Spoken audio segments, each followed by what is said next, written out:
Mula sa kabisera ng Inglaterra, sa puso ng Britanya, London, UK. London, UK. Ito ang Channel Philippines Network, Pinoy Radio UK. Pinoy Radio UK. Sumasahing papawid 24 oras. 24 oras. Buong linggo.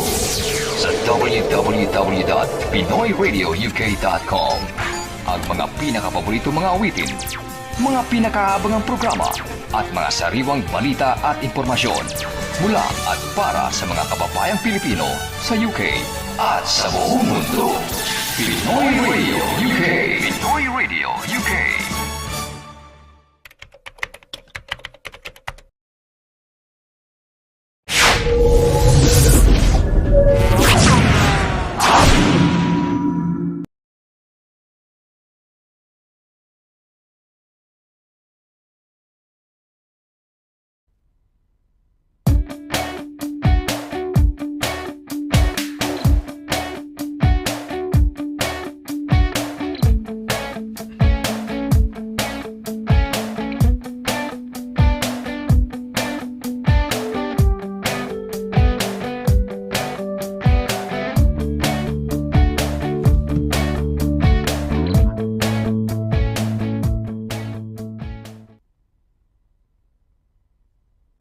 Okay, happy Tuesday sa inyong lahat. Welcome sa ating program. Ako po si SONNY LARAGAN.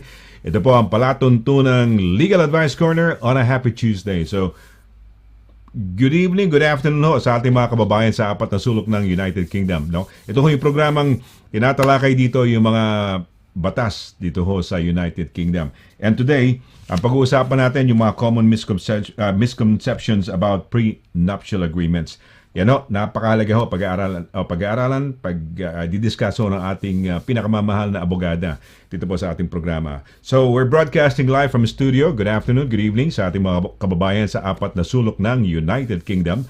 At syempre, good evening, good afternoon din, pwede natin sabihin, sa ating mga kababayan sa apat na sulok ho ng Europa dahil maliwanag pa ho, summertime, at kumpleto pa ho no, sa ang ating yung ating mga kababayan nasa ano tag dito medyo summery weather dito ho sa buong Europa. Siyempre, good afternoon ho. Magandang araw ho kung saan man bahagi kayo ng mundo naroon. Mapa America, no? America is good mga early afternoon ho. That's New York, no? Late morning sa California. So magandang araw ho sa inyong lahat yan. Pilipinas, magandang gabi, no? Sa mga kababayan natin na nanonood dyan, welcome mo sa ating program. Ako po si SONNY LARAGAN. At syempre, kasama natin yung sumesexy lalo, no? Dahil may nadiscover yatang bagong health strategy, no? Of being healthy. Meron siyang, bigla siyang, she was gushing, sharing to us itong kanyang newfound, actually, parang binanggit lang, no? At alamin natin. Mga kaibigan, ang pinakamamahal ho nating abogada, no? Abogada ng mga Pinoy dito sa United Kingdom. Walang iba kundi ang managing partner ho ng Deo Volente Solicitors. Walang iba kundi si Attorney DANNA QUINTO. Happy Tuesday, Attorney. Happy Tuesday, Mr. Laragan. Happy Tuesday, everyone. Tuloy po kayo. Welcome back to our social remote bubble na maliwanag ngayon kahit dito sa Bedford. It's 6:27 here, 24 degrees. Sunny, katulad rin ni Mr. Sunny. And very bright and very chirpy today. Kasi nga sabi ko sa'yo nakadiscover ako, pero I won't take credit kasi kinopya ko lang po to. Kinopya ko lang sa nag-iisang SONNY LARAGAN dahil na-inspire ako sa kanyang healthy lifestyle at the moment. So, Mr. LARAGAN keeps telling us about fasting or intermittent fasting. And hindi lang yung weight loss, but also other benefits. And I was telling Mr. LARAGAN na yun nga yung topic namin last week, ngayong summer, talaga yung hay fever, parang ang lakas, yung kapit niya talaga dun sa, ako may sinusitis ako, so I've been suffering for the last few weeks, lalo na last week, napaka-high ng pollen count. And then I did this 16-8 na fasting. Gabi naman mostly. So, talagang kaya naman kasi hindi sobrang nakaka-impact dun sa working day. And I was gushing to Mr. Laragan kasi kanina, na-feel ko talaga yung aking sinuses na nag-clear after a few weeks na sobrang high yung pollen. And to think now, it's probably really high because of the weather. So, andito po tayo ngayon sa Health Advice Corner muna bago tayo mag-Legal Advice Corner. We're all trying to be healthier. Ngayon, na napakaganda ng weather, napakaganda ng wala nang restrictions. We can all get out, do our adventures up and down the mountains or long walks. So, nagpe-prepare tayo doon. We're getting the body ready. So, maraming salamat sa ating health guru, sa ating sa ating inspiration. And look at him. He's so healthy. He's looking so healthy. So, saludo ako dun sa naging fitness journey mo, Mr. Laragan, and I'm a very isa akong disipulo ng iyong good. health strategy. You were gushing over the health benefits of fasting, no? People trying to lose weight. Siguro hindi lose weight kundi lose fat because it's more fat that is keeping us heavy, no? Yung overweight, diba? Yeah. And some people, we don't want to. Some people have some businesses. I wouldn't be mentioning names anymore. Pero they come up with these things that they sell, diba? Pero actually, losing weight and are not actually hindi expensive. You just do the right diet, and it's not expensive. Eat whole foods. The hassle of preparing, which is part of the process. And then yung fasting is truly, like sabi mo, helpful. Yung meron kang hay fever nawala. I know of some people nawala yung kanilang almorana sa English. May tawag. Hemorrhoids. Mga maganang something. All because of fasting. Teka muna, yung sinasabi mo nga pala, mga kaibigan, sabi ni attorney, yung 16-8, ang ibig sabihin ho nun, 16 hours of fasting, not eating, and then 8 hours of window of eating. So siguro, good, yeah.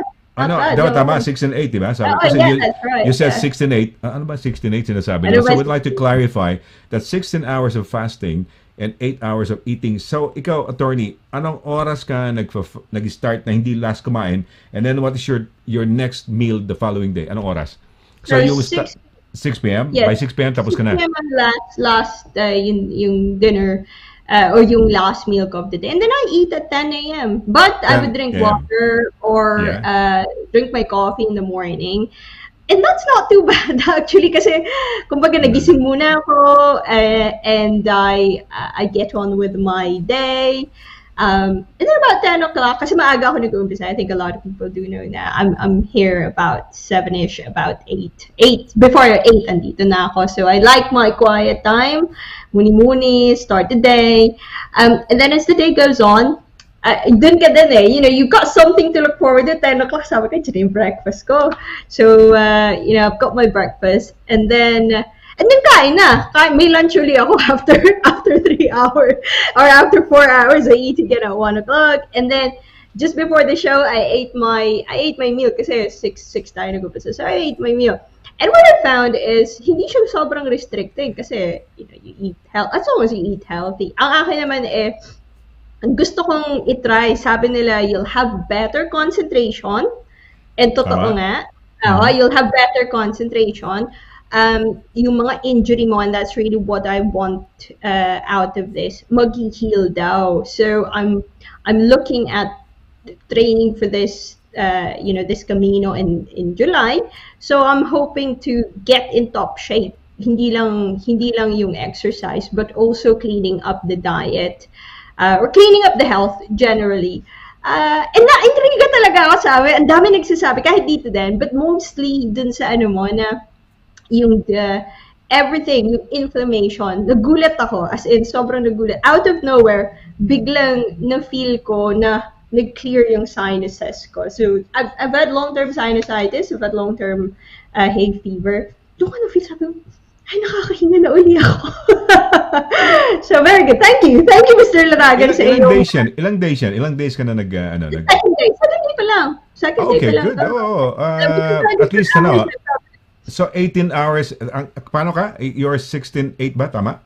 16 hours okay, fast. 16 hours fast. Usually, yung pagtulog nyo, fasting na yun. Counted na. Pagtulog fasting naman yun. So, yeah. Tulog na yun. I Fasting think yan. this means, for me, it means having my breakfast a little bit later than usual and having my dinner early. So, yun lang yung naging adjustment ko. A later breakfast and then an earlier dinner. And then just, sabi mo nga, medyo mas ano lang, mas healthy lang, mas whole foods lang yung kinakain. Hindi na yung mga, hindi na yung mga junk food. So, that's gonna be interesting. Matakaw ka yata sa Wala ako pa naman ako biscuits sa yata, di ba? junk food. yeah. May cheat day tayo. Sabi ko, mag-cheat day ako sa Sabado. Alright, okay. Cheat day sa Sabado just for, and when I have my most training, siguro yun yung ano, which is my technique naman nung nagte-train ako.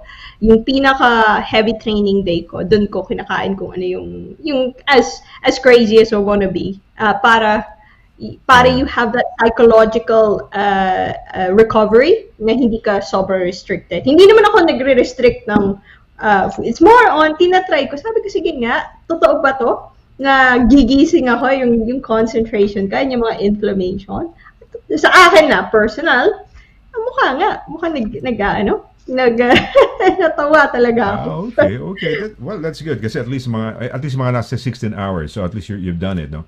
16, 18, kung if you can push it to 18, between 16 to 18, fine na yun, no? 16 to 18, but that's good, yeah. that's 1 good. hour na, siguro tag isang oras dun sa morning and isang oras na early sa gabi para hindi naman sobrang, so either probably eating at 11 and then ending at 5. So, yeah. Yung tawag dito, drinking coffee or water or even tea or even lemon or water, kung lagyan mo pa lemon, okay din yun. These are all neutral, no? So that it doesn't break the fast. So, say for example, you start your breakfast officially at 10 and you drank coffee around 8, kung halimbawa 8 or 9 or whatever, it doesn't break the fast. Still, ando ka pa rin sa fasted state mo until you arrive sa 10 o'clock na target mo. Me, today I started eating. My last meal was pinush ko na konti 9 p.m. last Sunday. This is my 3rd week running and I just had my breakfast after 36 hours kanina mga 9:30 this morning. This is 3rd week. So I always 24 hours fast, yeah. 36 hours. 36 hours. Mega 36. This is my third week in a row, no? Every Monday. So I'll do it. I do my fast on a Sunday evening, either 8 or 9 p.m. and then I eat on a Tuesday. So I don't eat the whole Monday. Walang kain yun like yesterday. Sarap. I was at the 124th Philippine Independence celebration.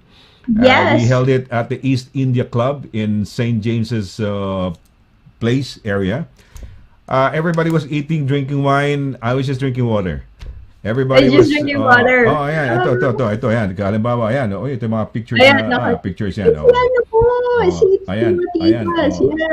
Andiyan kami. Si Rose Clarinal. Ayan ako. Sino pa ba? Sige. Sino pa ba yan? Pao. Sige pa. Go. Ayan kami nila nila Rose, nila Marites Allen, kami nila Ambassador. The mayo. You were just drinking water all the si Anna Lu. Si Anna Lu. Yan, kumakain siya ng halo-halo, no? Halo-halo. Halo-halo. Sarap. So wala ka talagang kinain? Wala akong kinain, ang daming pika-pika, ang daming kinakain, so siniserve. Peps was eating a lot, no? Nakakatawa si Peps. I think family picture nila, parang picture, parang Dilag de Mayos, yeah. Kasi it was also his birthday yesterday, 80th birthday. Ka-birthday ng mother ko. So that's his 80th birthday, si Ambassador Lagdameo. So yung mom ko naman is 83, no? So ayan, si Don Silveta was there. Fantastic. Yan. Si Anna Lu. Yan, galing. So ayan ang mga photos yesterday. So it was I wasn't eating. Nasa kalagitnaan ano yan. I mean, ano tag dito? In the middle of the fast. Oh, nasa fasting ako. Monday yesterday, I didn't eat from the whole day, from morning when I woke up until I attended the event. No? So, ayan, Wala ka oh. namang headache, you know, you Wala, didn't wala, wala, feel wala, wala, wala. Wala akong dizzy headaches. or walang Wala. headache, Wala, walang wala, wala. hunger pangs, walang Wala, wala, hunger. wala, wala, wala. If Wow. ever meron, pero wala naman so far. Kasi pagka na-train mo na yung sarili mo, yung hunger, merong enzyme nanu-neutralize ng, I don't know if it's green tea that neutralizes the hunger enzyme, leptin, I couldn't remember exactly now. Pero, Yeah. so when I drink green tea, it neutralizes it. So it drives away that particular enzyme that sends a signal to your brain that you are hungry. So yung leptin something. Oy, ikaw fabulous ka rito, Fab. I think I've never, honestly in my whole life, I've never worn shades. Yung sunglasses. Honestly. Because may grado mata ko so I don't wear glasses. Yeah. Ang sexy mo rito. Saan to? At West Wittering. Ah, we've been there. Yes. Oh, yan. West Wittering sa Sussex. Mga friends ko, nasa tent kami. Wow. It was very windy. That's my Oy, sino yan? ginaan Ganda. ko. Oh, ganun cute naman Ang cute Wow. West, di ba? Wittering ba? Kittering? Wittering. It's Oh. almost near Portsmouth. Andyan kami. I know that. We've been there. It's Weather. one of those places in the whole of the United Kingdom where you have fine sand, finer than anywhere. Kasi rocky everywhere, di ba? Rocky everywhere, puro rocks. Ito fine. I mean, not really that fine as Boracay, pero very, very fine siya. No, maayos. Ay, good. Uy, sarap Nagluto yan. ako. Yeah, Ano nagluto naman ako. yan? Ganda ng Nagluto ako ng presentation, 6 courses. Ano yan? Nagluto ako ng 6 courses. 6 yeah. courses. Ay, ito ano to? What's this? What is it, fish? That's prosciutto wrapped, rocket leaves wrapped in prosciutto with orange slices, balsamic glaze, mozzarella. Wow. So, may mga flour. That's second course. Second course yan So, that's the first course. That's smoked salmon with dill cream and on cucumbers. That was the first course. Yeah. Oy. Kayo, magkakasama kayo. Yan ang course nyo. Yeah, Pero iba, hindi na sa hindi na sa beach to, sa bahay na to. Hindi na, sa bahay ng friend ko. That's the main course. That's third and fourth. That's the palate cleanser. That's lemon sorbet with limoncello na shot. Wow. So, and then there's a dessert somewhere. That's the first course. That's smoked salmon with the dill cream. Sino gumawa niyan? Ikaw, lahat? Yeah. Wow. That's I had lunch today. Ang lunch ko today. Kaya ko lang nabanggit lang yung lunch ko kasi I had 60 grams of baby rocket today. With some walnuts, walnuts, tomatoes, ano ba nilagay ko pa? Nilagyan ko siya ng some pumpkin seeds, ano pa ba nilagyan ko? Tapos of course yung cream salad na lang. Cream salad salad cream. Tama ba? Salad cream. Salad cream na lang tinapa ko. Hindi na ako I used to have ano ba yung vinegar na Italian? Balsamic vinegar. Balsamic vinegar. Yeah, balsamic vinegar. Yes, hindi. Oh, sarap tong Ano to? Parang wow. Tomahawk with garlic prawns. Tomahawk. Ano tomahawk? It's a steak. Tomahawk steak. Steak. Tomahawk steak. Okay, so beef. Tomahawk steak. Yeah, it's beef. Okay. That's garlic prawns, and then I think may dessert somewhere. So, pag nakita ni Direk, sarap. may Galing naman. Course, which is a cheesecake with some berries. Yeah. So yeah, that was yung 6 by Nico ginagaya namin. That's the cheesecake. Yeah, so that's cheesecake with some berries. So, inaano lang namin yung 6 by Nico. So, ginaya ko yung 6 courses na. But our own na take of it. Galing. So, I can cook, attorney, pero I don't think I'd be able to cook. Well, now, last year yata was when I started. Last year, a couple of years. Basta when I started learning how to maghiwa-hiwa lang. And then we would start cooking anything that, bahala na. Kasi normally, pag ginawa mo, tapos ikaw kumain, okay lang di ba? Yeah. Di ba? Pero yeah, inainggit ako sa'yo because you're very exotic. Ang ganda ng presentation, di ba? Parang kala mo from a five-star restaurant, di ba? Or Michelin starred restaurant yung yung presentation and preparation. So, galing ha. So you had a wonderful time. Went to the beach, had dinner with friends. Ang galing. Yeah. It was good. It was good. Mga kababata ako. So yeah, nagkukunwari it's playing chef for the weekend. But that was good. That was good. Binigay sa akin. Galing. You know what I want to prepare? I want to learn how. There are two things that I'd like to eat now. Parang probiotics, yung sauerkraut at saka kimchi.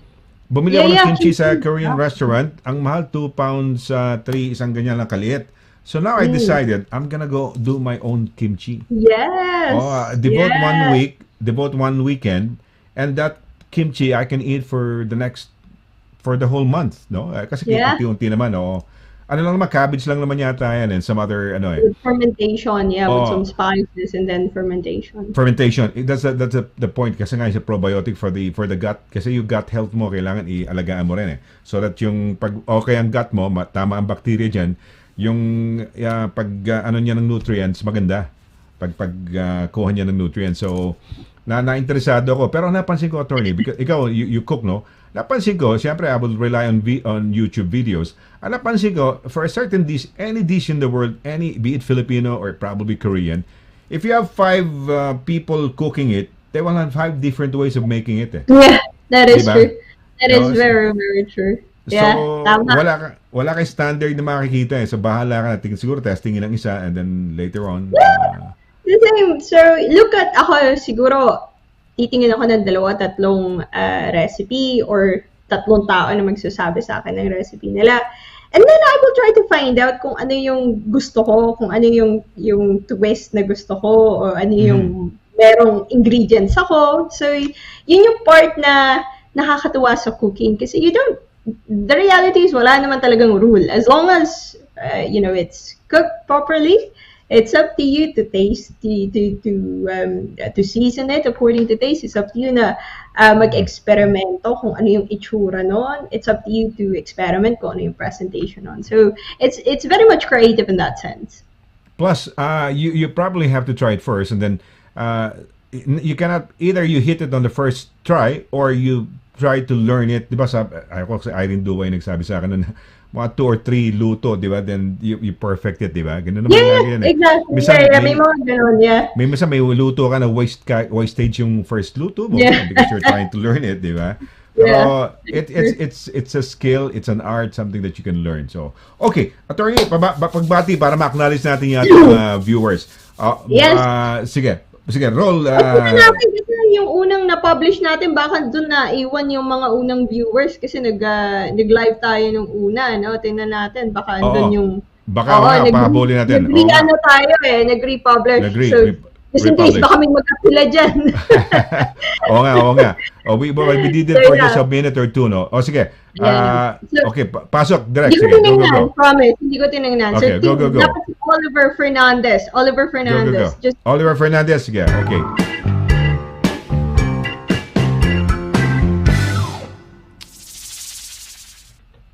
Okay, you might have been watching, nakababanggit lang ni attorney kasi kanina we started the show. We were trying to go on 4K. Kung nakita niyo yung kung nasa YouTube ho kayo and you try to check on the on the setting, mataas ho na setting yan. That's a very high setting. Kaya lang medyo parang hindi we were trying to parang dry run pero okay lang ho. Okay. So all right. Mga first greeters, sige, sama pa rin kayo. Yung mga nanonood kanina sa first greeting, sa first short, brief, abbreviated na broadcast natin kanina, I don't know, less than 5 minutes yata yun. Sinama na ho natin ngayon, just para magkakasama pa rin. Okay, attorney, ang hula mo ay si Oliver. Okay. Ito ba unang-unang buhate? Yan ba yan? Nag-stop si Derek eh. Hindi, kasi kakaiba yan. Oo, kakaiba. All right. Attorney, okay. Sige, di ba? Sige, ma-surprise ka na lang. Let's go.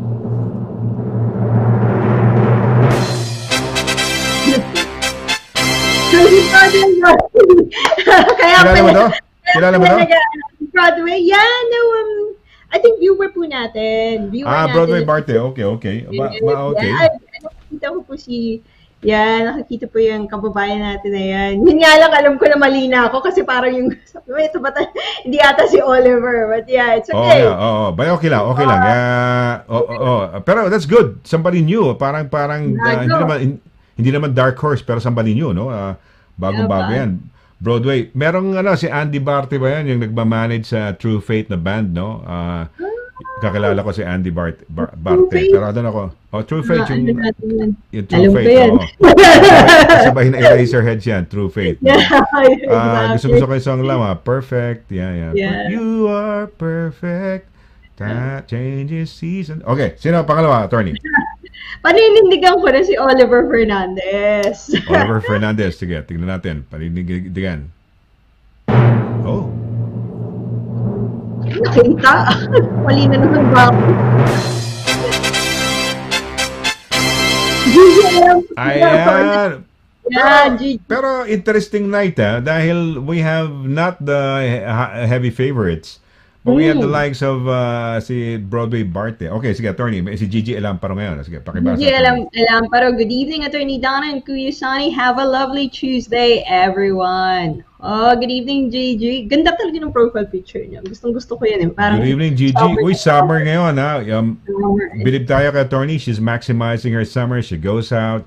You know, ano yan para ka work hard, play hard din, di ba? Parang, yes, exactly. Parang ganun, work hard, play hard. Work very hard sa weekday. And then play. Tama yan. It's more on adventuring hard. Yeah. Alam mo, nahingit ako sa'yo, Torly, inspirasyon din kita. Para bang, this is the person who makes, she works hard, and she plays hard. She enjoys her weekend. She does everything. She prepares for her Camino walk by going, last week yata, pictures mo. Now she's nasa beach. Kumakain din. Kumakain. So, ayan. Attorney, ito na. Sino hula mo? Pangatlo. Panindigan ko pa rin si Oliver Fernandez. Oliver Fernandez pa rin. Sige, tingnan natin. Nasaan ba Oliver? Nasaan na si Oliver? Ay, si Edgardo. Si Edgardo kasi wala talaga siguro si Oliver. May ano tayo, no? Naiwan sa kabila. Nakakatuwa, nag-ano sila, no? These are, baka naiwan. Pero, hindi, you're not expecting these people, itong tatlong ito, na sila ang mga unang magigreet sa ating no? Pero ganun talaga Maring doon sa nauna yung kabila, yung iba, pero nagkaroon tayo ng panibago, nag-reset so, ito talaga official na ngayon, no? Sige na, pa sila. Sige, okay. Ayan. Edgardo says, mainit na Tuesday to Mr. Laragan, Attorney Donna, Derek Pao, and to the viewers. Shout out to Miss Cora. Edgar and Analu, Northern Line going to Morden is not that busy. Lots of learning again today. Thanks. And that is our roving reporter, Edgardo Cagahaschan Enriquez. Naku, nakakatawa po yung talaga. Kung sa YouTube ngayon, Morden daw, not that busy. Amazing ka, Edgardo. I mean, trying to beat the regulars, yung mga heavy favorites, no? So this week, puro mga bago, no? Not bago in the sense na bagong placing, di ba? It's either Oliver Fernandez, it's either si Marian Galicia Paner. Yan ang mga top favorites natin Okay. All right, sige, next attorney. Sige, sino? Ito na pang-apat lang, hulaan mo lang. Subukan natin. Edgar Duway. Tingnan ko si Edgar. Tingnan natin si Edgar Duway. Pang-apat to. Tingnan natin si Edgar Duway.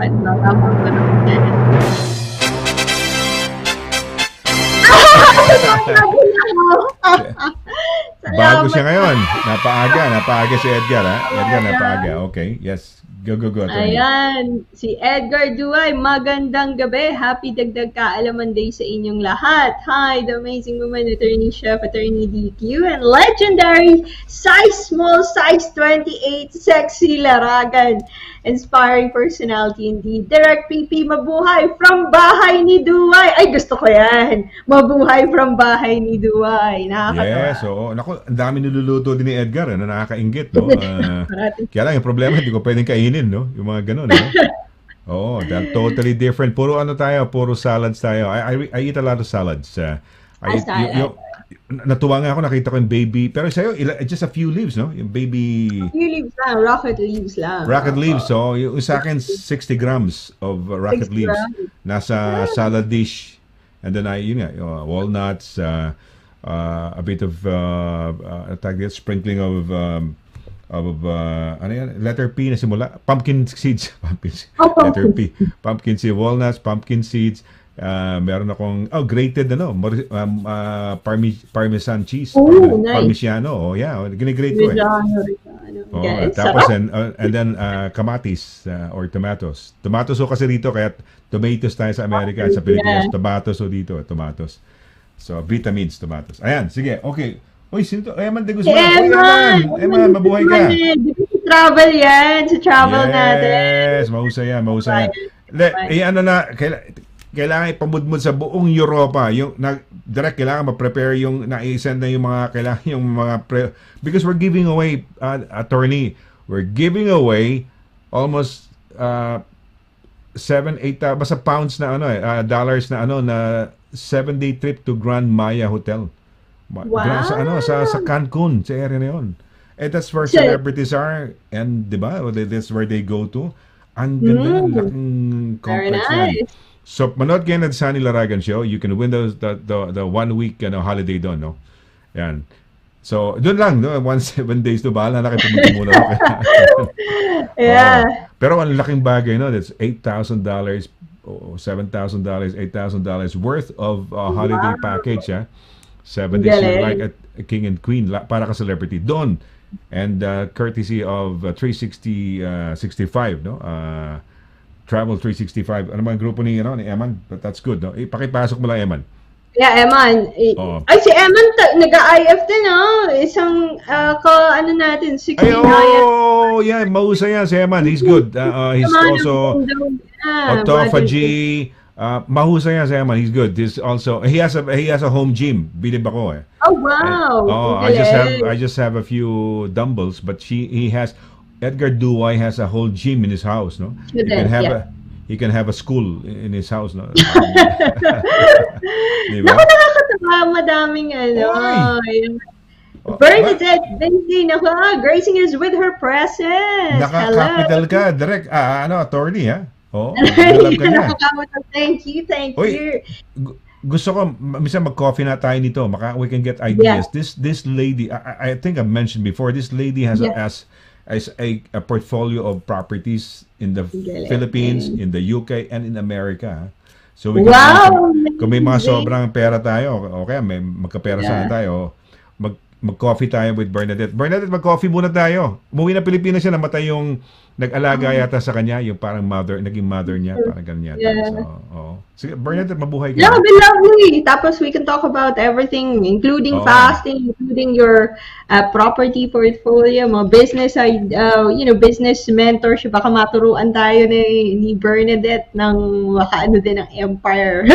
when I was starting out with my radio, bago pa lang yung mga body fiestas noon, or prior to that, she was a part of this group of realtors coming in, Discover 365, coming in from the Philippines, and they would attend bar fiestas. So yung mga realtors, and Bernadette was one of those pioneers. Ang galing, amazing. I met her a long time ago. Si Bernadette, no?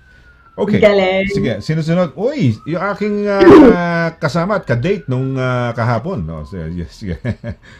Nakapag-picture siya kay Don Silueta, kay nakita ko yung picture niya. Kay Secretary bongga, mas bongga pa siya. Lahat napapicturean niya, no?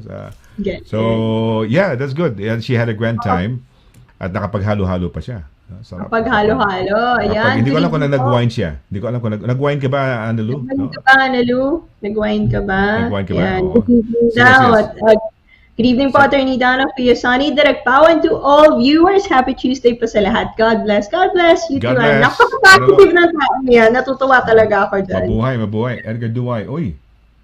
Ano yan? Edgar Duway says, sa form base sa Southport near Liverpool, Sopsan 2, where I've been main windsurfing and kiteboarding thing. Naku, ayan na. Hindi naman lahat ng adventures ngayong summer. we have to do it. Pero kasing ganda, kasing Pino ba yan? Napuntahan mo na ba yung sinasabi ni Attorney Edgar? Kasi nandun kami ng daughter ko and mga apo ko. Talagang, kasi punta ka sa Brighton, punta ka sa Portsmouth, ang lalaki ng bato ng sa sand, sa sea, di ba? Bato pebbles Ito hindi talagang sand di ba? It's very, very, nakakatuwa. Ano lang, very windy nung araw na yon. So, okay. Naglakad-lakad kami, pero sobrang windy. Masaya lang na andun ka sa proximity ng dagat. Parang nasa Pilipinas lang ulit. Maganda yan. I'd love to go back there, no? Yeah, it's a nice place. Kasi, kaya ako sinabing nice, kasi pag napunta ka ng Brighton, lalaki ng bato. Punta ka ng pangalan nito, sa, mga pinunta. Basta mga coastal pupuntahan ko, lalaki. Punta ka ng Dover, punta ka ng lalaki ng bato, di ba? Dito hindi, talagang sand talaga. Talagang sand, Uy, si Rafa. Rafa! Ayan! Rafa! Yes, kailan yan? Isama nyo sa amin. Rafa, message mo sa akin o kaya message mo kay Pao. Para maisama. Ayan. Isama mo yan, direct sa plugging natin bukas, no? Pakisama natin yan. Ayan. Kailan Barrio Fiesta sa Dorset? July 9. Ayan, July 9. Yan. Saan niya? Attorney, baka ibasa. Wala ako sa lamin. Sabi, pa-plug naman po, Barrio Fiesta Dorset 2022, which is on July 9, 2022 at Catalina Drive, probably Bater Park, Pool, BH15 1TQ time 10 a.m. to 5 p.m. Salamat po. Maganda yan. So, Dorset, Barrio Fiesta. Kaliwat kanan ng mga Barrio Fiestas. Well, I'm happy that they're also pioneering something there, no, sa Dorset, yung mga Filipino community. So, mabuhay kayo dyan, no? Yeah, it's wonderful. Mabuhay kayo, yeah. Rudy Rojo is there. Direk, isama mo yan, yung sa ating listahan ng mga Barrio Fiestas nila, no? Sige, pakisama natin yan. Okay, alright. Sige, thanks. Si Rudy, mabuhay ka, Rudy, no? Ay, punta rin tayo dyan, Attorney. May Barrio Fiesta ba sa Ireland, Rudy? Yeah. Happy Tuesday. Meron ba rin? Happy Tuesday. Magandang Attorney Donna and Slim, Sir Sonny, Legendary and Superman, Sir Edgar, lovely Directola, and all happy viewers from Team Lebrojo. Wala pa akong naririnig na Barrio Fiesta sa Ireland. Parang wala pa ako, hindi ko pa narinig. Pero alam ko may mga banda rin ng araw, no? I've been there many times sa Dublin, no? Dublin. Sa Belfast, Dublin. Belfast, I've been there. Siguro mga 5, 6, 7 times na ako napunta dyan sa And yung isang lugar nila dyan, yung, I forgot the name, yung sa dulo nung isang yung dadaan ng Hollywood. Sa dulo, city na ngayon. It was one of the cities na sa Queen's Jubilee. Tinaon na, there are 4 or 5 cities now na promote as city na no longer towns. Nakalimutan ko na yung pangalan Pero yung city na yon na nasa dyan sa Northern Ireland, merong katuwang din na city, hindi naman city, kundi kapangalan dito sa Wales. Okay. I forgot the name. Parang kumabalik ko lang. So, okay. So, si Rudy. Sino pa ba? Direct. Rudy. Sino pa? May nakita ko si Analu. Nag-bike daw Been riding a bicycle earlier. Ayun. Ito talagang sexy talaga to. Dahil yung kanyang, magbaburn siya ng calories, no? Ayan. Si Andy Barte ba yan? Barce, ang name ng manager nila. Barce pala. Barce. Tama, Pinsan ni Irene sila Medwin. Ayun. Wow. Galing, Kita small world. Small world. Si Barce pala. Andy Barce pala. Hindi pala Barte. Sorry. Sorry. Tara, friends ko yan. Edgar, pag chinek mo yung kunyari si Andy Barce, tapos chinek mo, friends kami sa Facebook. Yata, hindi ko alam. Pero alam ko, friends kasi nag-uusap kami minsan lagi sa dati sa So, yeah, okay, good. Galing, small world. Kita mo naman, talaga naman, no? Sanchez Grace, babuhay. Kumusta ang inyong, kumusta ang inyong Barrio Fiesta? Hindi, Barrio Fiesta. No. It's Independence Day celebration, no? With Ambassador Cookie Feria, no? Diyan sa, mabuhay kayo, we should also go to ano pangalan yan, Tony? Sa Portugal. Portugal. Ikaw pupunta ka pala. Hindi, Nasa ano ka eh? Nasa Compostela ka area, tama? Nasa Spain ako eh. Yeah. Compostela, yung Galicia. I was watching this on Netflix. I was watching tong Spanish, something cocaine ang pangalan. Galicia. And ang Galicia nasa border ng Portugal yan eh. So, and the Galician, the Galician dialect is partly Portuguese and partly Spanish eh. Parang may nagme-merge. So, maybe next year, Grace Sanchez or Sanchez Grace, may Camino din, starting from Portugal, from Porto. So I might do that next year. Might say hello to you. Kakatok ako dyan sa... meron din ba ron? Meron din. Meron din po ang start niya. Okay. Alam mo, na-intriga ako sa Portugal.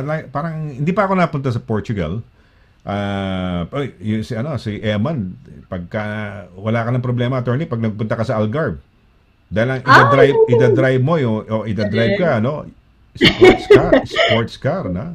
Na Audi, no? Na talagang ano. Wow. Kaya bongga si Eman. Mabuhay ka. Hoy, nako si Oliver. Si Oliver Fernandez sinasabi, may anti-testation ko. Naiwan ko. Sabi ko may mag-a-apply. Oliver, ikaw yung pinoto ko. Let's have two Teka na, direct si Oliver ba una doon sa kabilang post? Kasi kung siya, we will have two winners. Valedictorian. Valedictorian YouTube. Siya una-una sa YouTube. Siya na una. Sabi ko na nga ba quite unusual na nawawala si Oliver. Baka check na natin yan sa Mountain Rescue kung hindi yan. Kaya sabi niya, may I contest the result, no? Parang nangyari kay Bongbong doon kay Vice President Leni Robredo nung nakaraang eleksyon. Pero okay yan. Uy, si Analu, ano to kay Analu? Analu. Hello, Kuya Edgar, Ate Irene, Kuya Edgardo, Kagahasyan Enriquez, Tita Cora, Cursola, shoutout mga Bisaya, Broadway Barte, Bing Bing, nag-champagne po ako, Kuya. Kuya Sonny, thank you so much, Kuya Sonny. Champagne, hindi lang wine, champagne. Pero alam mo ba ko, anong papel ni, ni Analu? Ano po? GMA. GMA. GMA. Dalawa kami GMA. Yes, GMA. Alam mo, GMA, ganda mo, Analu. Sakto, no? Yung GMA na network. Wow. Kita mo sa attorney, ha? Pwede pala marunong sa acronym, ha? Kita mo, tama-tama. Saktong-sakto. But that's good, attorney. Kasi, GMA, well, of course, the GMA network in the Philippines, pero tama-tama yung GMA. And she was representing because si Conjen said dalawa daw pwede so dalawa kami to represent GMA. So sinama ko si Analu. Si Analu ang kasama. Kaya GMA si Analu nung gabi na yon. Kasi pagdating ko, nauna siya sa akin eh. Pag sabi sa akin ng staff ng embassy ron, Sir Sonny, andyan na ho yung ano nyo, kasama nyo sa GMA, si Analu. So okay lang. Magaling. Alright, okay. Teka muna, mag-break na muna tayo. So we're gonna have a short break, and when we come back, mga kaibigan, yung very interesting na topic na common misconceptions. May mga common misconceptions pala just about prenuptial, no? Agreement. Ayan, So ito yung bago ikasal, merong agreement. So misconceptions. Take note of this dahil baka meron kayong mga pangasawa gusto kayong maging asawa pero merong mga kondisyones, tama ba yan? Correct, yes. And ang dami nating nababasa about or napapanood about prenup sa pelikula, sa mga series, and hindi lahat na napapanood natin completely accurate. Kumbaga, ang daming mga urban legend ng mga misconceptions, as we said, about prenuptial agreement. And we hope to give clarity at mabigyan ng dagdag kaalaman kung ano nga ba talaga itong prenup na to at ano ang standing nito sa UK law. Tama, yan. Ano ang standing sa UK law? UK law. Ayan, law. Open law. Law, hindi law. Law, mababa. Law. Okay. We're gonna be back at pagbalik ho natin yung sinasabi ni attorney, no? Yung mga misconceptions, no? Hindi nyo yung napapanood nyo sa pelikula, sa mga television, ibang-iba ho yan, no? So, malalaman natin kung paano ho ang aplikasyon dito po sa United Kingdom. Saglit po lamang, kami po ay magbabalik. Huwag ho kayong alis. Mula noon hanggang ngayon, serbisyong mapagkakatiwalaan, serbisyong maaasahan pagdating sa inyong mga padalang balikbayan boxes. Dito ka na sa Forex Cargo. Sa presyong kayang-kaya ng bulsa, sigurado ka pa sa inyong padala. Forex Cargo. Dahil kailangan makarating. Call 0208-813-7064. O ano pang inaantay niyo mga kabayan? Tayo na sa Forex Cargo.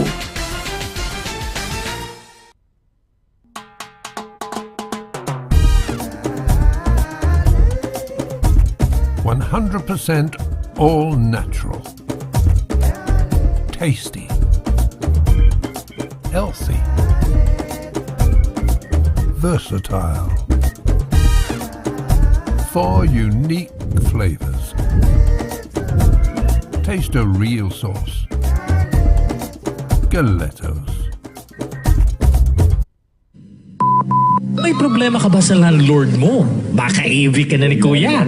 May problema sa mga kapitbahay, sa trabaho. O kaya naman kay Mister o kay Mrs.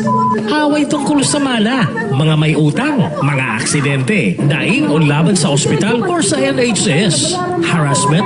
O baka naman may stalker ka na gusto mong ireklamo? Punta na sa DV Solicitors para matulungan ka pagdating sa mga litigations at iba pang mga legal concerns. DV Solicitors at 2nd floor, Howard House, St. John Street, Bedford, MK42 0DJ. Tumawag sa 01234-350-244 or 01234-225-188 o kaya naman mag-email sa d.quinto@dvsolicitors.com. Visit our website at www.dvsolicitors.com.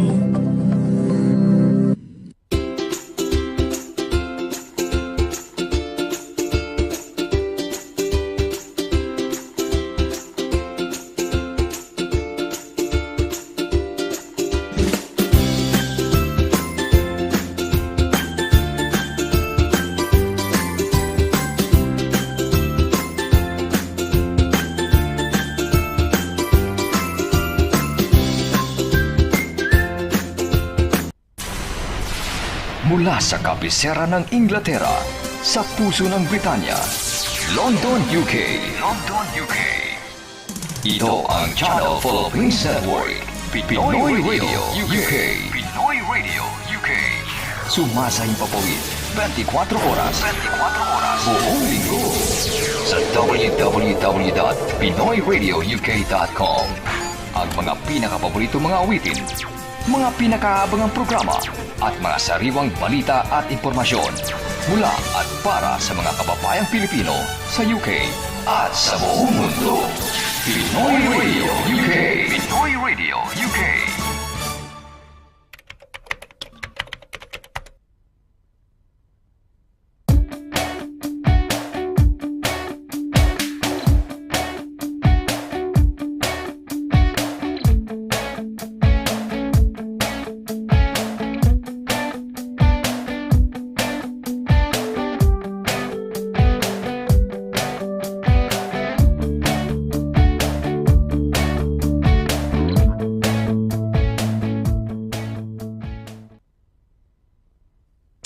Okay, tuloy-tuloy ho tayo sa ating palatuntunan dito po sa Legal Advice Corner, no? Kasama po ang inyong lingkod, Sonny Laragan, at siyempre yung pinakamamahal nating abogada ng United Kingdom, no? Walang iba kundi si Attorney DANNA Quinto. Magandang happy Tuesday once again, Attorney.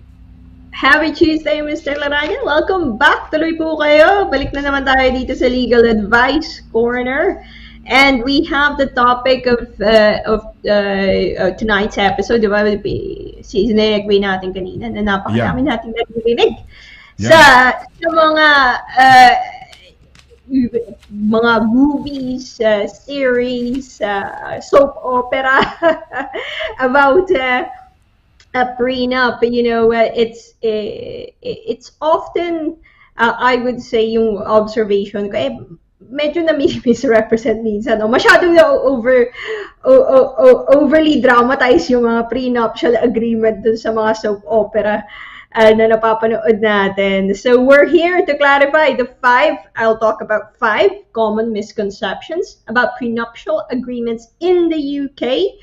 at anong standing nito dito sa United Kingdom. Also, bonus topic yung advantages and disadvantages from what I've seen as a family law practitioner over the years. So without further ado, ang first na sasabihin ko yung ugat ng prenuptial agreement, how it came sa spotlight dito sa United Kingdom. If you're a law student, this would probably be very, very interesting to you. This particular case, Radmacher and Granatino. So that's the case. It's 2010 that it opened up the kumbaga validity ng prenup dahil nagkaroon ng ruling, I think that's a Supreme Court ruling, na ma-uphold at mabibigyan ng full weight.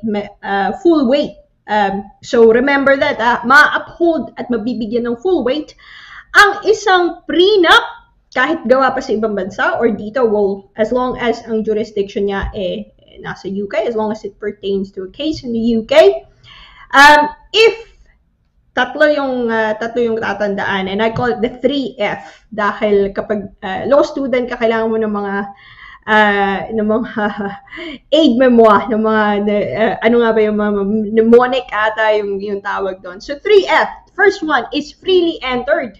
So kailangan freely entered yung prenup, and kailangan hindi ka under duress, hindi ka pinressure lang.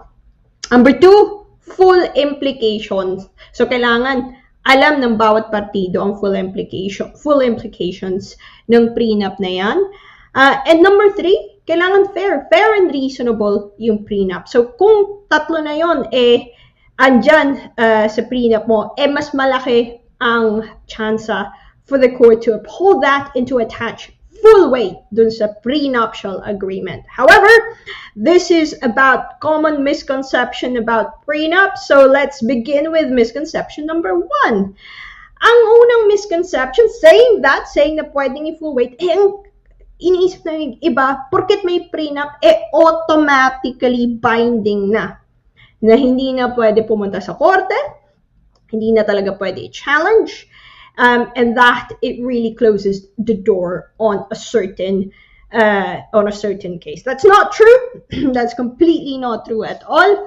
Dahil walang agreement between parties can ever override, can ever exclude the court's jurisdiction over the matter in England, lalo na sa family court in England. So kahit pa may prenup kayo, kahit pa sa tingin mo nandun yung 3F sa kanya, the court can still look at it. Your spouse or soon-to-be ex-spouse can still apply to the court to see if it's indeed reasonable, it's indeed fair. So it doesn't really exclude the court's jurisdiction. It doesn't exclude your right to seek the court's overview of the matter. Hindi po siya automatically binding, hindi po siya automatic na mag-exclude ng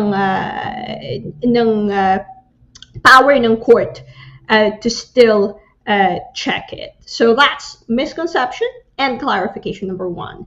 Misconception number 2, ito parati ko nakikita sa mga soap opera at mga movies. Yung night before the wedding, maglalabas ng prenup ang magiging in-law mo. Tapos andun yung abogado, andun sa napakagandang opisina ng napakayaman mong mga asawa. That wouldn't work in the UK. Hindi mo pwedeng i-shotgun prenup. We call it the shotgun prenup. Dahil if natatandaan nyo yung pangalawang F at pangunang F, so we said 3F dun sa aking introduction, freely entered at alam mong full implication. If you're doing it 24 hours beforehand, it's unlikely na freely entered ka dahil syempre, kakasal ka na, sobrang pressured ka na hindi mapahiya, na hindi ma-stop ang kasal, kaya the inference kapag ganon 24 hours na pinrepare 24 hours before the wedding, doon ka pinressure mag-prenup, talagang hindi malayo sa freely entered ang prenup na yon. Also, it's very hard to have full implications dahil you weren't given a chance to ask questions. You weren't given a chance to seek legal advice sa kahahanap ng abogado 24 hours before the wedding. So, don't do that. Huwag mong follow kung ano yung mga... If you want a properly valid prenup na likely to be upheld and likely to be attached to full weight or the full backing of the court, you need to sign it at least 28 days in advance. So 1 month, almost 1 month in advance. And in reality, you really probably have to start thinking about it months and months in advance. I had clients in the past who talked about it straight away after the engagement. So 6 months is not a long time to talk about it. Dahil sa susunod na factor, the susunod na misconception at clarification. You really need time. Yun ang underline ko dito. Hindi pwede yung puproduce mo lang yung prenup 2 days, 3 days, 24 hours before. You do need time to talk about it. You need time to get legal advice. So, practical advice, the earlier to talk about it, the better. It's a difficult conversation. Totoo yan. It's unromantic. Totoo yan. Nakita ko yan sa mga naging kliyente ko. It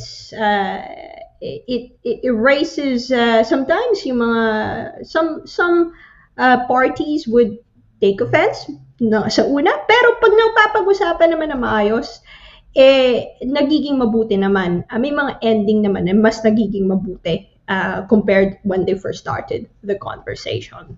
Number 3, misconception number 3 at clarification number 3. Yung misconception wala akong kailangan i-disclose, attorney. Hindi na. Lalagay ko lang doon one simple sentence na wala siyang habol sa mapapamana ko o sa family assets ko, and I don't need to provide any further information.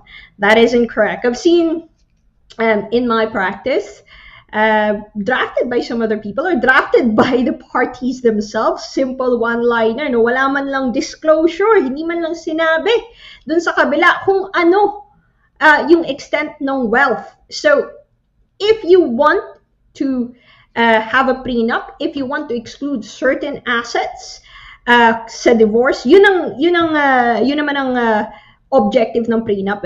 The prenup would aim to do 2 things, to really set out kung ano mangyayari just in case may divorce. And with that, karamihan ng mga provisions doon ay sasabihin, ito sa pamilya ko to, wag mong gagalawin to. Ito, mamanahin ko to, wag mong gagalawin to.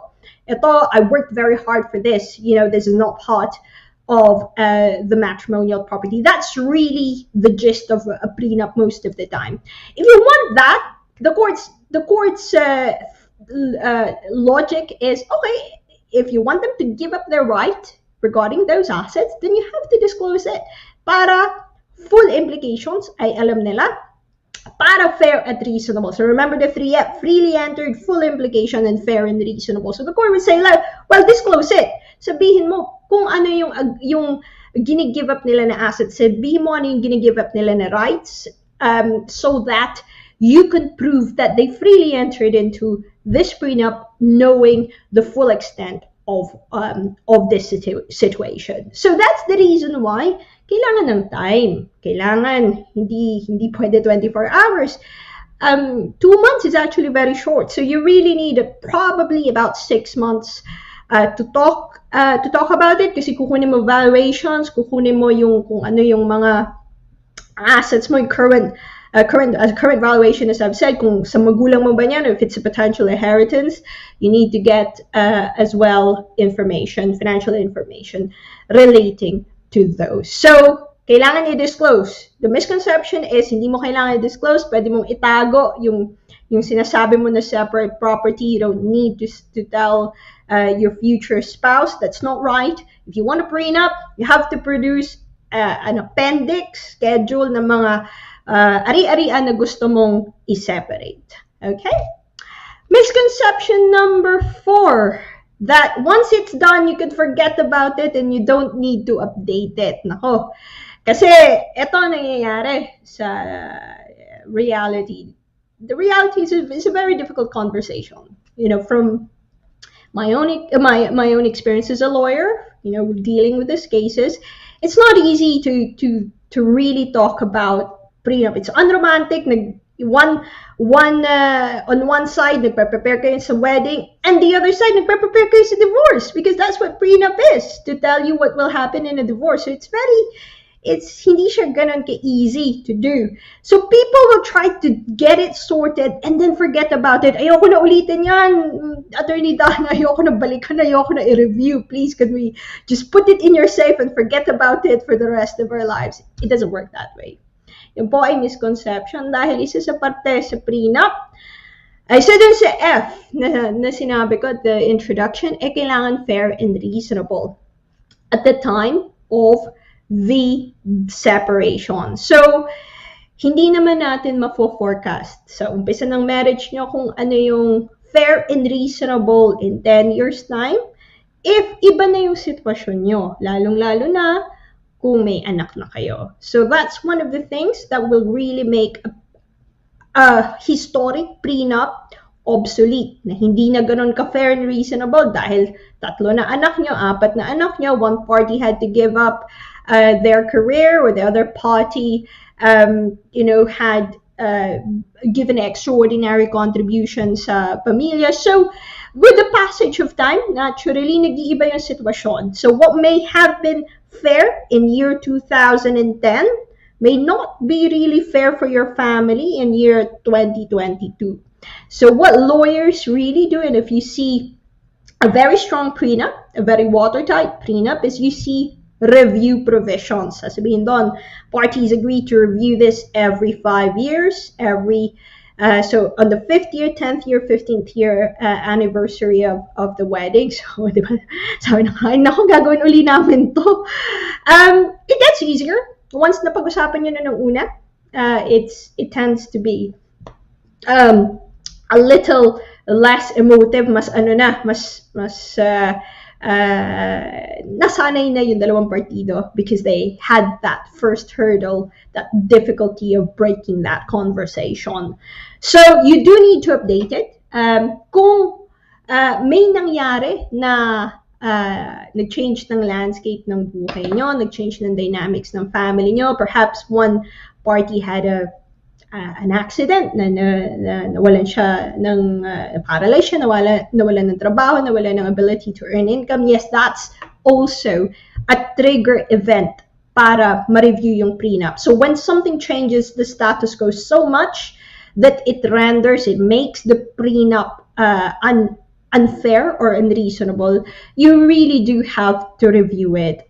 Otherwise, sasabihin ng korte, hindi na valid yung prenup nyo kasi hindi na siya fair. So you do need to update it, you do need to review it, and your lawyer should put those inbuilt review provisions. Now, talking about lawyers, number 5, misconception number 5, iniisip na, no need para sa lawyer. Wala, hindi na kailangan yan kasi baka gumulo lang, baka mas lalo lang maging difficult in conversations. Mas nagiging matatag, mas na-uphold ang prenup, mas nalalagyan mo ng nako-corroborate mo na freely entered talaga at may full implication at fair and reasonable yung prenup mo if lawyers are involved. And actually, some prenups really, and most prenups, not just some, most if not all prenups, validly drafted prenup, are asking for independent legal advice certificate from each party. Hindi lang isa, pareho, and separate representations. Para it's quite clear that they have their own representatives telling them kung ano yung rights na gina-give up nila, ano yung epekto nito, ano yung implications nito, and what can they, when can they challenge this, do they have to review this, and so on and so forth. So really, lawyers are required for this type of exercise, and that's the reason why prepare as much and as early as you can, dahil hindi to madaling usapan. Hindi po ito yung very very people try yung mga newly engaged mga fiancé, they really don't, and you can imagine why. They really don't like talking about this. They'd rather go to wedding planning, kumain ng cake, cake testing, look at the venues and so on, the happy bits of the marriage, instead of going to the lawyers, talking to the lawyers, and asking, Donna wants this information, and the other side wants this. It's not the fun side of preparation for a wedding. So the longer that you give time, the longer that you allow for this process, mas less ang pressure sa inyo. Kasi nga may time element, may time sensitivity.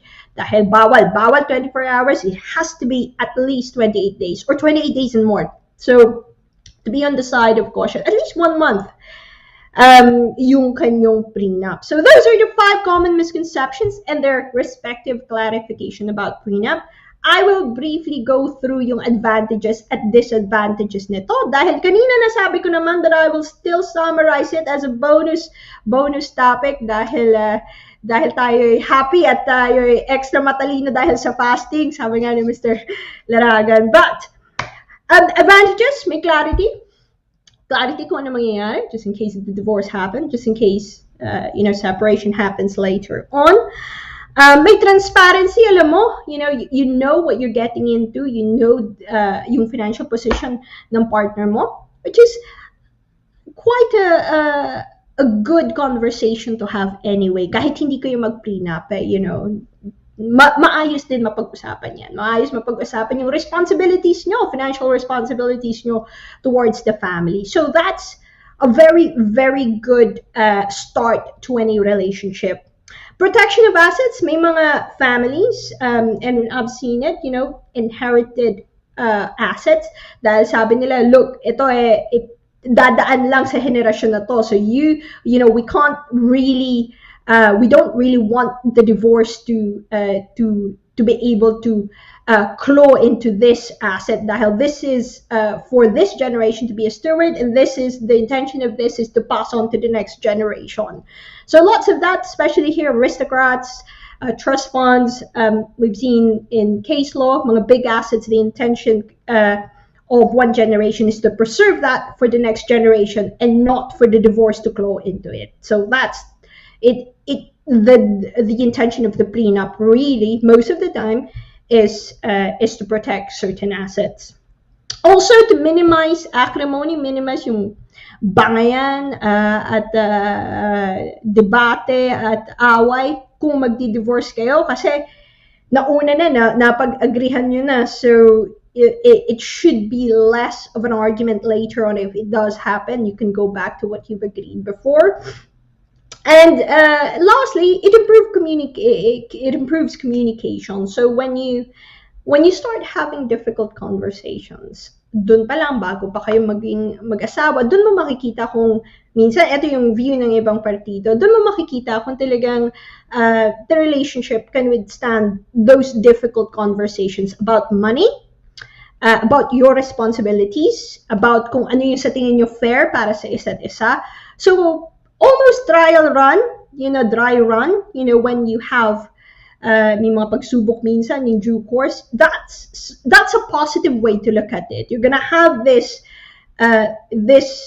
concern between you both, and you're gonna try to solve this concern. So if you look at it that way, that both of you are part of a team na magsosolve niyan. You really have to solve this issue so you can move on with your journey together.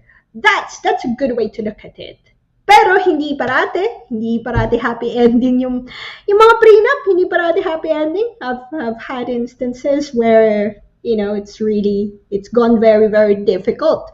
Na inabandon na talaga yung prenup dahil baka yung wedding na yung abandonahin kung hindi pa abandonahin yung prenup. And it's fine. Each their iba-iba tayo. What works for one couple may not work for the other couple. Disadvantages, as I said, hindi naman to automatic talaga na binding. Pwede pa rin i-challenge to sa korte. So may mga nagtatanong, paano anong worth niyan kung hindi naman automatically binding, hindi naman sure na magiging binding yan, pwede pa rin yan i-challenge. Some would say it's difficult making provisions for the future, lalo na kung children is really part of the equation or will be part of the equation. Mahirap na pag-usapan ang hindi pa nangyayari o alam mo mangyayari but you really don't know kung yung children, if the children needs extra care, may extra sila na pangangailangan sa buhay na hindi naman mako-cover ng prenup dahil hindi na foresee. So that means hindi reasonable yung prenup mo, but not because may madamot yung mga partido at that time. It's just hindi lang na foresee. So foreseeability is very difficult. Generally. Review. Some would say, i-review pa every 5, 10, 15 years. Wag na lang. Mahal pa. Tapos we're gonna have the same difficult conversation. So that's a disadvantage. Big disadvantage, unromantic. It's really still, let's be honest, it's not the most romantic discussion to have with your partner. But as I've said, there's another perspective to look at it. Pwede kayong sabihin nyo, team kayo, and you have to solve it. So, it's really a perspective and depende sa karakter ng mga partido. Timing is not great. Nakita ko to sa mga nagpe-prepare for a wedding. Busy, pressured na sila with the usual, the happy bits of preparing for the wedding. Dadagdag mo pa itong prenup, mas lalo lang nape-pressure, mas lalong nakakakuha ng energy dun sa mga couples. And also legal fees, it's not cheap. Prenup is not as, there are probably other lawyers who do it cheaper than other lawyers, but generally, if you want to do it properly na full disclosure, depende sa asset nyo, depende sa complexity ng case nyo, depende sa negotiations, and people do negotiate prenup, they do negotiate. Dun magdedepende yung legal fees nyo. As I've said, it's really dependent on the parties. Some parties, they end up in a much more open and healthy, constructive na relationship after this dahil difficult conversation, tapos na. And we know na kahit ano pa yan, kayang-kaya natin. And others, talagang nagsistrain sa relationship nila. But you can see, it depends kung para sa iyo to, but if you are gonna do it, please do it properly. So, wag tayong magpo-fall sa trap ng mga misconceptions. It's gotta be freely entered into, knowing the full parties, knowing the full implication, and most of all, it has to be fair and reasonable, hindi lang ngayon, but at the time of separation. So, those are the 3 Fs, and that's these are the clarifications about the 5 common misconceptions about prenuptial agreement. So, attorney, yung 3 Fs once again would be the freely entered, full implications, and then fair and reasonable to both parties. That's right. That is right. Pero, that is right. I-ano natin yung i-recap lang natin ulit yung may mga na-miss akong dalawa yata rito. So, the common misconceptions, one is they think it's automatically binding. Hindi ho, sabi mo, di ba? It's not true. It cannot exclude the courts in England. Tama ba yan? Ano yung pangalawa? You cannot do it 24 hours before, Yeah, yung mga nababasa natin. Napapanood natin sa mga soap opera na nasa dinner before the wedding dun ilalabas yung I've heard even hindi sa pelikula, may naririnig ako sa totoong buhay na not now, siguro a few years ago, na naglabas ng prenup a week or a few days before the wedding. That wouldn't work either.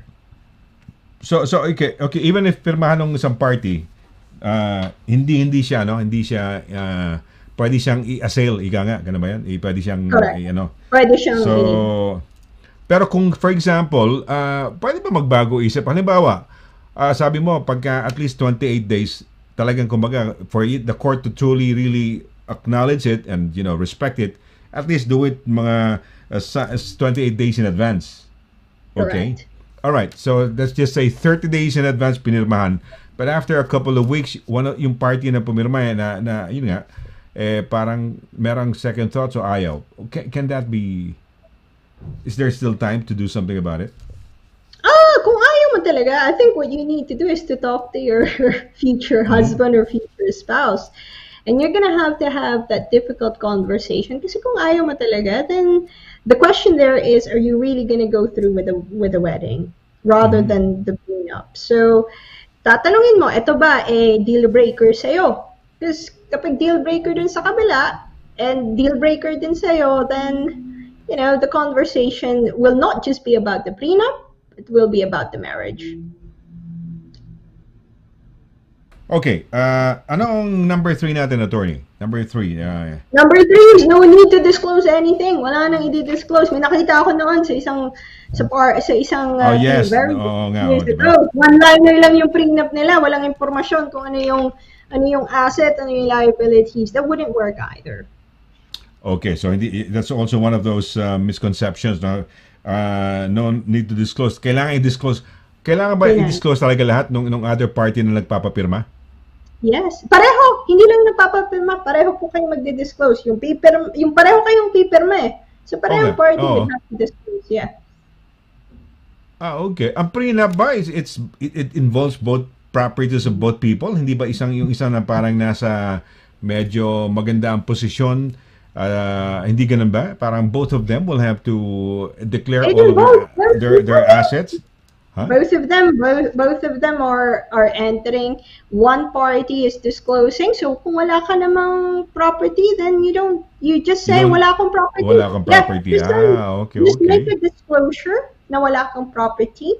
And the other side will make a disclosure na may property siya. So it's not just hindi na ako mag-disclose dahil wala akong property. What you're disclosing, you're making a statement na you don't have any property. You're confirming na wala kang property, which is in itself an element of full implication. Alam din ng kabila, alam ko to na ito yung sitwasyon mo, wala kang property. So maybe I'll give you a bit of something sa divorce natin. Pero pag hinayaan mo lang na isipin niya wala kang property, ayun pala, meron kang 1 million na inheritance coming up. So that's no good. Kala ng kabila, siya yung higher earner. So the disclosure obligation would have to apply to you both. Para klaro, both are making a statement as to their financial situation. Okay. Not just assumption. And not just an assumption. Okay. Fourth misconception is once it's done, there's no need to update. Hindi totoo yun, Correct. Diba? Correct. Hindi totoo yun. So, pwede mo palitan. When can you change it? Depende ba sa inyo if you want to change it a year after or 5 years after or 10 years? Wala bang ano? Or is there like a minimum you can change it? The first time that you can change it, say after 5 years, hindi ganon. Anytime ba? Right after? Wala. Okay. And the fifth and the last, hindi ko nakuha yun. No need for lawyers. Yun ang isa din sa mga misconception. Okay. Huwag yung isa mag-abogado, yung isa lang mag-abogado. Mm-hmm. You really do need separate legal advice. Kasi nga, kailangan ma-convince na ma-corroborate na freely entered at may alam ang full implication. And one way to do it is to have lawyers for each party. Ayan. Okay. So, at least maganda to. May additional pa. Advantages and disadvantages, no?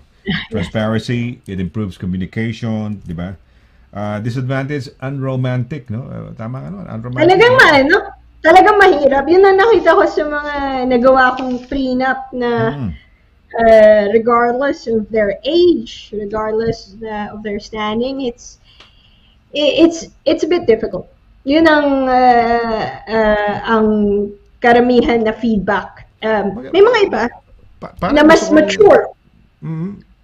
Hindi naman maturity, mas mas open pala. Yun ang tamang word, mas open. May iba talaga na medyo muntikan na talaga muntikan na yung wedding eh. So I think they agreed na i-part muna yung issue until I think they're able to repair a little bit the strain kasi medyo nagkaroon ng friction.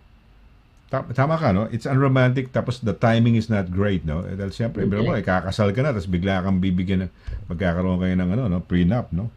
So, well, this is very important, no? Dahil baka mamaya may mapunta kayo sa ganitong situation eh. May mga cases ba na ganyan? Like for example, I don't know kung mga Filipina kaya na have they ever been subjected or experienced this kind of a a setup na may pera siguro ng lalaki, just wants to get married with them, pero wants to protect yung kanilang yung whatever they have, and then goes into a prenup with Pinay, halimbawa, ano?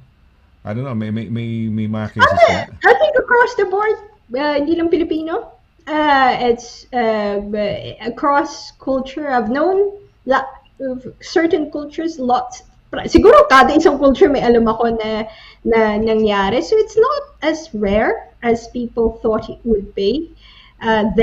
Before, mas rare siya before years ago, but it's becoming more common. And kahit hindi ganun kalaki yung asset base, sometimes may mga nangyayari na it's more on mas malaki yung kikitain ng isang party in the long run, or mas malaki yung magiging business when they're about to siguro or sometimes the situation as well is may previous na family or may previous na children, and they want to make sure na provided yung mga bata. That's also one situation. So it's more common than people talk about it. People try, hindi siya ganun ka open pa mga tao. Across the board, Filipino, hindi Filipino, naka-encounter na po ako. Meron akong kaibigan na isa sila sa mga pinakamayayaman na clan sa Bacolod, pero Manila sila lumaki, mayaman sila. They own tracts of land sa Bacolod. They own a very prime sa Santa Cruz, Manila. They own a prime property that's right next to the Department of Foreign Affairs. Di ko na mention yung property na. Yeah, very posh, mayaman sila. And he said that when he gets to marry, sabi niya sa akin, Sonny, I'll have to ask the girl to sign a prenup. They got their inheritance na lahat dahil mayaman from both sides, the mother and father. Pero apat sila magkakapatid. Yung eldest sister niya, dinefy niya yung parents niya. She's married to, yung eldest is babae, tapos sunod-sunod tatlong lalaki. Yung eldest, ang ginawa niya, dinefy niya, wala siyang pakialam. Basta in love siya. Ang pangasawa yata, hindi ko alam kung Chinese pero Amerikano. Chinese-American, American-Chinese, no? Yung, di ba sa Amerika naman, pag nanonood ka ng mga series ngayon kikita mo mukhang Koreano, mukhang Hapon, Chinese ang mga artista sa mga TV series, di ba? Pero Amerikano. That's right. Yeah, that's American twang and everything, no? Anyway, so nakapangasawa ng gano'n, ng Chinese-American or something. And hindi siya nag-prenup doon sa asawa niya, no? Siguro dahil Amerikano asawa niya, inisip niya, but prenup ko to, parang nakakahiya lang. So, anyway, itong friend ko na mayaman na family sa Bacolod, sabi niya magpapa-prenup daw siya. But anyway, binabanggit ko lang sa'yo, no? Na gano'n ang kanyang situation. So, maganda at least itong discussion natin, no? It's about marriage, loving, and then yung finances, di ba? So, okay, may may question dito si Edgardo Cagasian lang, tanong lang, parang is the declaration of assets, ayan. Attorney Donna, in the declaration of assets, hindi full disclosure ng isang party ang assets, may penalty ba yun? Naku, mas malaki yung chance nung kabilang partido to say hindi valid yung prenup dahil, remember the 3F? Freely entered. The second is full implication. So, hindi mo play yung full implication dun sa kabilang party, then that would go into the validity. Maapektuhan yung validity ng prenup. And one party can say hindi valid yon dahil hindi ka nag-disclose fully. Ayan. All right. Okay. All right. So, okay. Yan. So, yan ang no? Sagot done. Okie-dokie. I guess, teka na, may mga mga huling pagbati natin bago tayo magpaalam. Yan, Tito Cora says, hello, Sir Sonny, Attorney Donna, Direk Paula Perez, and all. Maligaya at productive night sa lahat. Hello, Tita Cora. Si Ma'am Cora, she used to be Miss Dulay sa Notre Dame of Manila. And one of her co-teachers is actually now in the UK. Nasa Liverpool area na yata sila. And naging teacher grade school teacher sa Notre Dame sa Manila. Mag-co-faculty sila ni Ma'am Cora. We're trying to work out a meeting with Max Ferrer is the name, by the way. Yung teacher, okay. yung teacher sa Pilipinas, si Mr. Max Ferrer, he's arrived in the UK. Yung daughter yata niya got married yata to a Briton. And so they're coming over. So magkikita, hopefully magsama-sama, makasama si Ma'am Cora. Magkita sila faculty, no? Dito sa United Kingdom. Pupunta ng London July 31, 30 ba? To June 30 to 4. July. Oo, Wow. end of June. Nandito na So mga End of June. Okay. end of June. So dumating na. So andyan na. Yun lang naman, binabanggit ko. So Ma'am Cora, ayan, si... Ang ganda daw ni Don Zueta, baka pwede ma-invite sa Barrio Fiesta sa Derby. Hindi ko alam kung nandito siya for dahil syempre, babalik na yung kanyang asawa, si Anton de Meo, no? Siya ang yung equivalent ni Bongo kay Special Assistant, parang gano'n, to Presidential Special Assistant pa, hindi ko alam anong posisyon yun, no? Kamukha kay Bongo, kay President Duterte, parang yan, may cabinet rank din yan secretary, parang ganyan Oo, so yeah. Okay, well, okay na yan, no? At ako, attorney, tuloy-tuloy mo yung fasting, ha? At, it has so many benefits, no? Like one is that it creates yung tinatawag nilang stem cells.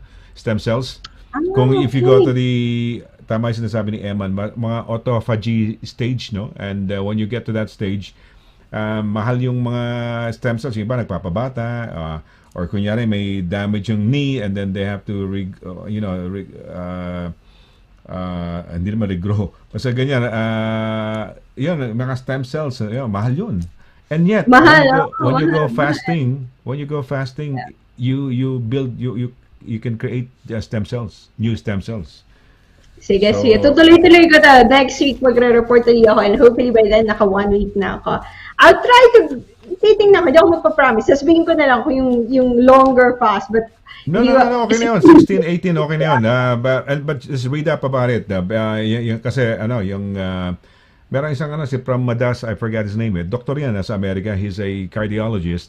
But he talks about fasting. There's another Chinese doctor. His name sounds Chinese, pero Amerikano yun. Yeah, Jason Fung. Fung. Jason Fung. He's good. Yeah, magaling siya dun. I've read about him as well. And there's also... Yeah, that's good. So, sorry, as you were saying? No, sabi ko lang nakakatawa kasi yung science talaga behind it is very good.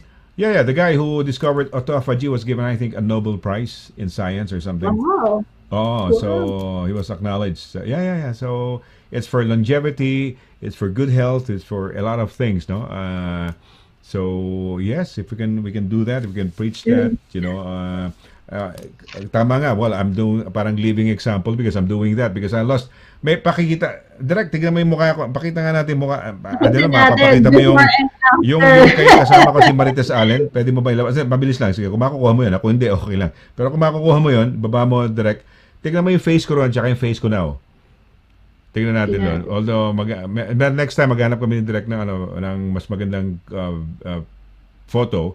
Pero direct, may lalabas mo ba yan? Yung kanina? Kunin mo nga yan. Sige, tignan nga natin.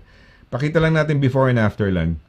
Siguro, kung makita lang natin yung pinakita ni Direk kanina na May nakikita kayong magkasama ko si Marites Allen? Sige. In the meantime, sige, attorney, how do they get in touch with you? Baka meron ka mga shoutouts doon sa mga yung inaanak mo at yung mga friends mo last weekend. Oo. Si nandito na ba? Yung ating kaibigan na nasa California, nag-holiday. Sige, Direk, habang nagsasalita siya, pakihanap yung kanina pinakita mo. May pinakita kang photo na binigay ba sa'yo ni Marites Allen? Saan ba yan? Meron kang pinakita kanina, Direk Anyway, sige, go ahead. Sige, habang You can contact me habang inahanap ni Derek. You can contact us at danna.quinto@dbsolicitors.com or you can call me at 01234-225-188. Again, that's Donna.Quinto at dvsolicitors.com or call us at 01234-225-188. Hi, shout out dun sa inaano ko, si Chanel. So that's, malaki na siya, 3 years old. Quite a happy kid. Nakakatawa. It's nakakatawang, yung mga ninang-ninang na yan, it's a very Filipino thing. Kaya nakakatawa din na, you know, to be in their lives as ninang. Kahit slang na yan, Mr. Laragan eh. Tawag niya sa akin, ninang. Alam mo yung may slang, British slang yung pagka-ninang. Tsaka, tita, yung mga gano'n na yung ano niya. So, very good. To everyone, thank you, as always, sa pagsubaybay at kay Mr. Laragan sa iyong mga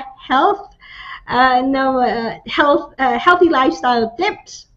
And for inspiring everyone to get into this fasting state, into this fasting lifestyle. Very, very interesting. Napakadaming benefits. I was gushing about how today I really felt much better after ilang weeks na may sinusitis ako. Ito yung unang naramdaman ko siguro na hindi magang-maga yung dito ko and dito ko. So thank you, Mr. Laragan. And thank you to Direct Pa. Huwag natin kakalimutan ng aming lovely Direct. Napaka-husay. Hardworking. Very, very masipag. So, Direct Pa, thank you. Ay, nakamute ka. Talking of Direct Pao, maluwag na rin yung pantalon niya. Kasama din sa mga nag-diet siya and a bit of may window. Ano rin siya, actually she started nagfa-fasting din siya. So somehow that has helped her as well, no? Ito, ngayon mukha akong bangkay, di ba? Parang gano. Ito yung mukha ko. Ito mukha ko dati, pero ewan ko kung mas ako niya, mas pogi yata ako noon na attorney. Di ba? Mailalakihan mo yan, direct? O yan na yan? Sinisilip ko kasi dahil ayan. Mas healthy ka tingnan ngayon. Mas healthy ka po tingnan ngayon. Oo, titingnan natin. Ayun, yan. Okay, yan. Ito yung aking ito yung aking itsura last time. Many months ago. Ayan. Ito yung face ko before. Yung puno na laman yung cheeks ko. Ngayon wala na naman yung aking tapos ngayon, ano nga itsura direct? Ayan, wala na, malalim, wala na, gano'n na.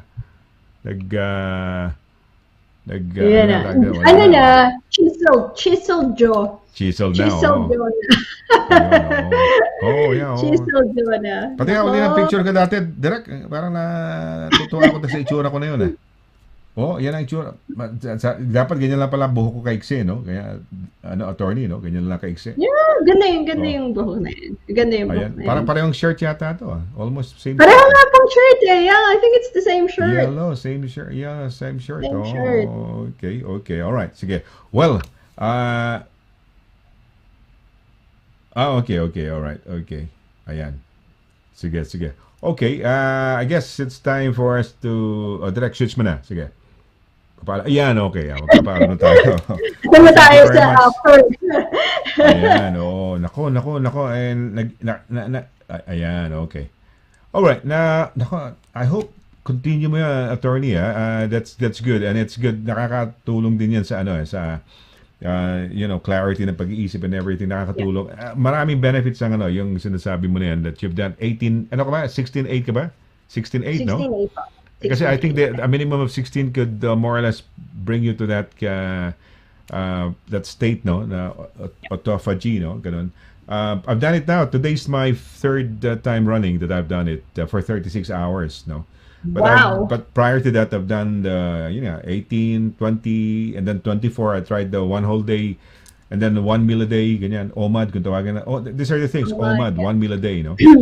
Ikaw, I don't know if you can do it because you're working, but ideally you should have at least 2 meals a day. But you have about 3 meals a day, ka, diba? You have your breakfast, lunchtime, and then your dinner. Yeah. Dinner, But okay lang yan. As long as you have your fasting, that will be truly helpful. Yeah. No, sa at least mga 16 hours. But you're doing it 16, no? So okay na yun. Okay, well, Yes. sa ngalan ho ni attorney na hopefully okay na, tuloy-tuloy yung kanyang mga ano no, yung fasting that helps her yung 16 hours, 16 agad, di ba? 16-8 ka, di ba? 16-8. 16 agad. 16 agad 16 ako. hours of dumating. fasting, 8 hours of window eating, no? Tama nila, tawag na timed eating yan, something like that, no? I'm eating, Or yeah. intermittent fasting. So maraming salamat to sa inyong lahat, mga kaibigan, sa inyong panonood. Sa ngalan ni Attorney Dana Quinto, sa ngalan ni Direct Paula Perez, ito po si Sonny Laragan nagsasabing thank you very much so sa inyong walang sawang pagsubaybay nila, no? Attorney, dito sa ating Happy Tuesday na Exactly. Legal Advice Corner. So let's do it again next week. So till then, take care, God bless, and good night. Bye. Good night. Bye. Bye.